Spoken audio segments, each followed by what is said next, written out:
اور میں پہلے کی طرح اپنی زندگی میں ہنستی مسکراتی اور مگن ہوں گی۔ میں اٹھ کر شیشے کے سامنے آ گئی۔ میری گردن، سلیں اور بازو پر دانتوں کے نشانات تھے۔ میرے دیور نے بہت بے دردی سے میرے جسم پر یہ نشان ڈالے تھے۔ یہ نشان میرے جسم پر ہی نہیں، میری روح پر بھی ڈالے گئے تھے۔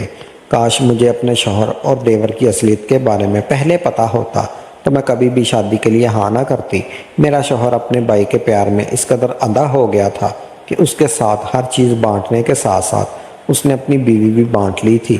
مجھے لگا تھا میرا شوہر نے اپنے بھائی کی محبت میں یہ سب کیا ہے، مگر میں نہیں جانتی تھی کہ اب بھی میں ادھورا سچ جانتی ہوں۔ مجھے مکمل سچ کا پتہ ہی نہیں تھا، اور جو کچھ میرے سامنے آیا تھا وہ بے حد بھیانک تھا، اتنا کہ میری روح لرز جاتی تھی۔ مجھے آج بھی وقت یاد آ رہا ہے، اور میں اپنی عقل پر ماتم کر رہی تھی کہ میں پہلے کیوں نہ سمجھ پائی۔ میں کچن میں کام کر رہی تھی جب میرا دیور اچانک میرے سامنے آ کر بیٹھ گیا اور مجھ سے کھانے پینے کی فرمائش کرنے لگا۔ وہ میرے شوہر سے تقریباً 6 سال چھوٹا تھا، اس لیے میں اسے اپنے چھوٹے بھائی کی طرح سمجھتی تھی۔ میرا شوہر بھی اس سے بے حد محبت کرتا تھا۔ صرف میرا شوہر ہی نہیں، ہمارے گھر کے سب لوگ اس سے بے حد محبت کرتے تھے۔ میری ساس تو اپنے بیٹے پر جان دیتی تھی، اور میری نند تو ہر وقت اپنے بھائیوں کے نام کی مالا ہی جچتی تھی۔ وہ مجھ سے بھی اچھے طریقے سے پیش آتی تھی۔ مجھے اس گھر میں بظاہر کوئی بھی مسئلہ نہیں تھا۔ شادی کے کچھ دنوں بعد ہی میں نے سب کا دل جیت لیا تھا۔ سسرال والوں کو وہ تمام خدشات جو نئی بہو کے بارے میں ہوتے ہیں میں نے کچھ ہی دنوں میں دور کر دیے تھے۔ میری زندگی میں سب کچھ سیٹ چل رہا تھا، مگر اس دن میں چونک گئی جب میرا دیور کچن میں بیٹھ کر مجھ سے کھانا مانگنے لگا۔ میں اسے کھانا دینے کے لیے بعد چائے بنانے لگی تو اس نے کہا، نہیں بھابھی، مجھے دودھ بہت پسند ہے، مجھے دودھ دے دیا کریں۔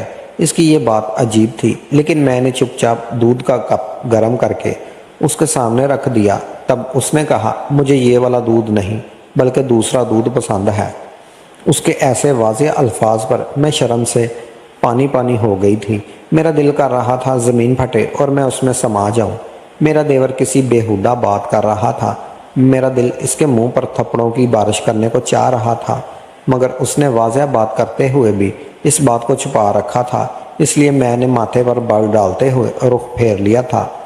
وہ کہنے لگا، کیا بات ہے بھابھی، آپ ناراض ہو گئی؟ ایک دودھ پینے کی تو فرمائش کی ہے، وہ کون سا کم ہو جائے گا؟ میں نے غصے سے اس کی طرف دیکھا اور کچن سے باہر اپنے کمرے میں چلی گئی۔ میرا دل کر رہا تھا میں اپنی ساس کو اس کی شکایت لگاؤں اور کہوں کہ آپ کا بیٹا مجھ سے ایسی غلط بات کر رہا ہے، مگر میں ایسا نہ کر سکی۔ میں اپنے دیور کے اس گھر میں مرتبے سے اچھے طریقے سے واقف تھی۔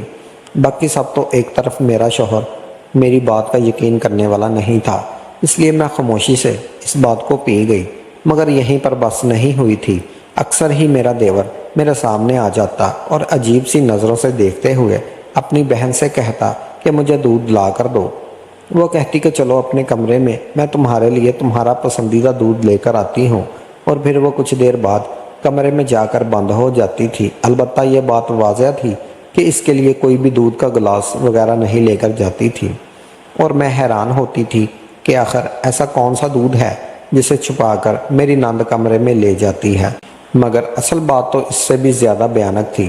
میں نے کبھی تصور بھی نہیں کیا تھا کہ ہمارے گھر میں ایسا کھیل کھیلا جا رہا ہوگا۔ ایک بار پھر سے میرے دیور نے معنی خیز نظروں سے میری طرف دیکھتے ہوئے اپنی بہن سے دودھ مانگا تو وہ ہنستے ہوئے کچن میں چلی گئی۔ میں بھی اس کے پیچھے گئی تاکہ دیکھوں کہ وہ دودھ کہاں چھپا کر لے جاتی ہے، اور ایسا کون سا اسپیشل دودھ ہے جسے میرا دیور پیتا ہے۔ مگر یہ دیکھ کر میں حیران ہوئی کہ ثانیہ نے گلاس پمپ نکال کر پانی پیا اور بنا کچھ لیے کچن سے باہر نکل گئی۔ میں اس کے پیچھے ہی کچن سے باہر نکلی تھی، مگر وہ جیسے ہی میرے دیور کے کمرے میں داخل ہوئی اس نے دروازے کو اندر سے لاک کر لیا تھا، اور میں کھڑکی کی طرف گئی، مگر کھڑکی بھی بند تھی۔ میں کچھ بھی نہیں دیکھ سکی تھی۔ میرا ذہن ان معاملات میں الجھ کر رہ گیا تھا۔ میں نے سب کچھ نظر انداز کیا، ایک بار پھر سے اپنی زندگی میں مصروف ہو گئی، یہ جانے بنا کہ میری زندگی میں کتنا بڑا طوفان آنے والا ہے۔ ایک دن میں شاپنگ سے واپس آئی تو گھر میں سناٹا چھایا ہوا تھا۔ میری نند اور دیور کہیں بھی نظر نہیں آ رہے تھے، جبکہ میری ساس اپنی بہن کی بیماری کی وجہ سے تقریباً 2 ماہ ہو چکے تھے اپنی بہن کے گھر پر تھی اور ان کی دیکھ بھال کر رہی تھی۔ وہ مجھے تو یہی بتا کر گئی تھی مگر بعد میں جو سچ مجھے پتہ چلا اس نے مجھے ایک بار پھر سے ہلا کر رکھ دیا تھا۔ وہ اپنی بہن کے گھر نہیں تھی، بلکہ وہ جہاں تھی اس کا نام لیتے ہوئے بھی مجھے شرم محسوس ہو رہی تھی۔ میں اپنے شوہر سے اس بارے میں بات کرنا چاہتی تھی، مگر پھر مجھے بے حد شرمندگی ہوئی، اس لیے میں چپ ہو گئی۔ گھر میں چھائے ہوئے سناٹے کو دیکھ کر مجھے ہول پڑنے لگے۔ اس سے پہلے کہ میں کسی کو آواز لگاتی، دہلیز میں میرا پیر اٹکا اور میں شاپنگ بیگ کے ساتھ ہی دڑم سے زمین پر گری اور میرے منہ سے ایک زوردار چیخ نکل گئی۔ تبھی سامنے والے کمرے کا دروازہ کھول کر میرا دیور کمرے سے باہر نکلا تو اس کی حالت کچھ عجیب سی ہو رہی تھی۔ اس کے کپڑے سلوٹ زیادہ ہو رہے تھے اور چہرہ سرخ ہو رہا تھا۔ ایسا لگ رہا تھا جیسے وہ کوئی مشقت کا کام کر رہا تھا، کیونکہ اس کی سانس بھی پھولی ہوئی تھی۔ وہ جلدی سے میرے پاس آیا اور کہنے لگا، او بابی کیسے گر گئی ہے؟ آ جائے، میں آپ کے اٹھنے میں مدد کرتا ہوں۔ مگر میں نے اس پر ایک ترسی نگاہ ڈالی اور اٹھ کر بیٹھ گئی۔ مگر اپنے کمرے میں جاتے ہوئے میں نے اس کے کمرے کے اندر کا جو نظارہ دیکھا تھا اس نے مجھے سن کر دیا تھا۔ میں سکتہ زیادہ سی کھڑی ہوئی تھی، نہ مجھ سے آگے کی طرف قدم بڑھائے جا رہے تھے اور نہ ہی میں اس کے کمرے میں داخل ہو پا رہی تھی۔ نہ جانے کتنی دیر میں کھڑی کمرے کے اندر جھانکتی رہی، جب میری نند نے میری طرف دیکھا اور اٹھ کر واش روم میں بند ہو گئی۔ وہ بیڈ پر آڑی ترچھی لیٹی ہوئی تھی، اس پہ لباس انتہائی بے ترتیب تھا، اس کی کمر کی ہک کھلی ہوئی تھی اور اس نے انڈر گارم بھی نہیں پہنا ہوا تھا، بلکہ وہ بیڈ پر پڑا ہوا تھا۔ ان بہن بھائیوں کے بیچ کیا رشتہ تھا مجھے یہ سمجھنے میں 1 منٹ کی بھی دیر نہیں لگی تھی، اور پھر اسی رات اس بات کا بھی خلاصہ ہو گیا تھا جب میں لائٹ جانے کی وجہ سے گرمی محسوس کرتے ہوئے کمرے سے باہر نکل آئی تو مجھے اپنے دیور کے کمرے سے آہوں اور سسکیوں کی آوازیں سنائی دی۔ آج لائٹ چلی جانے کی وجہ سے انہوں نے کھڑکی کھولی ہوئی تھی۔ انہیں لگ رہا تھا کہ میں گہری نیند سو رہی ہوں، یہ شاید باہر نہیں آؤں گی۔ ایسا لگ رہا تھا جیسے وہ دونوں آپس میں تعلق بناتے ہوئے مجھے بالکل ہی بھول گئے تھے۔ مگر میں کھڑی ہوئی یہ سارا منظر دیکھ رہی تھی۔ میری نند اور دیور ایک دوسرے سے لپٹے ہوئے تھے اور تعلق بنانے میں مصروف تھے۔ وہ دونوں ہی لباس جیسی قید سے آزاد تھے، اور میرے دیور نے میری نند کے ساتھ جو کچھ کیا تھا اسے دیکھ کر میں اپنے چہرے پر ہاتھ رکھتے ہوئے بمشکل اپنے چیخ کا گلا گونڈتا تھا۔ میں نہیں جانتی تھی کہ مجھے ایسا گھر نصیب ہوگا جہاں پر رشتوں کی قدروں کا اس طرح سے پامال کیا جاتا ہے۔ اگر میرا شوہر گھر پر ہوتا تو میں فوراً اسے بتا دیتی، مگر وہ گھر پر نہیں تھا۔ یہی میری مجبوری تھی۔ میں اتنے وقت سے ان دونوں کی حرکتوں کو نوٹ کر رہی تھی، مگر اندازہ کر دیتی، یہاں تک کہ اپنے شوہر سے بھی بات چھپائی تھی۔ مگر جب کچھ عرصے تک اس نے اپنی گھٹیا حرکتیں کرنی بند نہیں کی تھی تو میں نے اپنے شوہر کو شکایت لگانی شروع کر دی، مگر وہ اس کے بارے میں کوئی لفظ سننے کے لیے تیار نہیں تھا۔ اس کا کہنا تھا کہ وہ مجھے چھوڑ دے گا لیکن اپنے بھائی کو نہیں، ایسی کوئی بھی برداشت بات نہیں کرے گا، اور یہی بات مجھے انگاروں پر لٹا گئی تھی۔ لیکن اپنا گھر بسانے کی خاطر میں چپ ہو گئی تھی۔ اب جب بھی میں نے اس بہن بھائی کو ایسی حالت میں دیکھ لیا تو میں اسے بھی دکھانا چاہتی تھی، مگر یہی مجبوری تھی کہ آج ہی اسلام آباد کے لیے روانہ ہوا تھا اور اسے 3 دن کے بعد لوٹ کر آنا تھا۔ میں نے ایک کمرے میں جا کر اس کا نمبر ڈائل کیا، مگر اس کا نمبر بھی بند جا رہا تھا۔ میں پریشان ہو گئی۔ میں اپنی ساس کو یہ سب بتانا چاہتی تھی، مگر میں جانتی تھی وہ میری بات پر کبھی یقین نہیں کرے گی۔ میں نے موبائل اٹھایا اور چپکے سے اپنے دیور اور نند کی تصویریں کھینچ لی۔ تصویریں کھینچنے کے دوران میرے دیور اور نند کی نظر مجھ پر پڑ گئی۔ انہیں میں نے یہ ظاہر نہیں ہونے دیا کہ میں نے اس کی تصویریں بنا لی ہیں، مگر میں انہیں خوب لعن ملامت کی تھی، اور یہاں تک کہ میں تمہارے بھائی کو سب کچھ بتا دوں گی، اور اگر تم نے میرے ساتھ کوئی بدتمیزی کرنے کی کوشش کی تو مجھ سے برا کوئی نہیں ہوگا۔ میرا دیور شاید میری بات کو سمجھ گیا تھا۔ اس نے میرے ساتھ ایسی ویسی کوئی حرکت کرنے کی کوشش نہیں کی تھی، مگر اگلے دن دکھا دیا تھا جب میں صحن میں لگے ہوئے پودوں کو پانی دے رہی تھی۔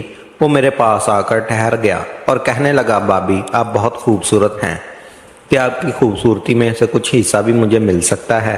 اس کی ایسی واضح بات پر میں نے پانی کا پائپ اس کے منہ پر مارا تھا اور کہا تھا، اپنی حد میں رہو تو بہتر ہے اور مجھ سے دور رہا کرو۔ میں ہمیشہ سے ہی نہیں ڈرتی تھی اور کبھی کسی سے خوف محسوس نہیں کیا تھا، مگر اس وقت مجھے اس سے ڈر لگ رہا تھا۔ یہ الگ بات تھی کہ میں اس پر ظاہر نہیں کرنا چاہتی تھی کہ میں اس سے ڈر رہی ہوں، اس لیے اس کی آنکھوں میں آنکھیں ڈال کر اس کے سامنے کھڑی ہوئی تھی۔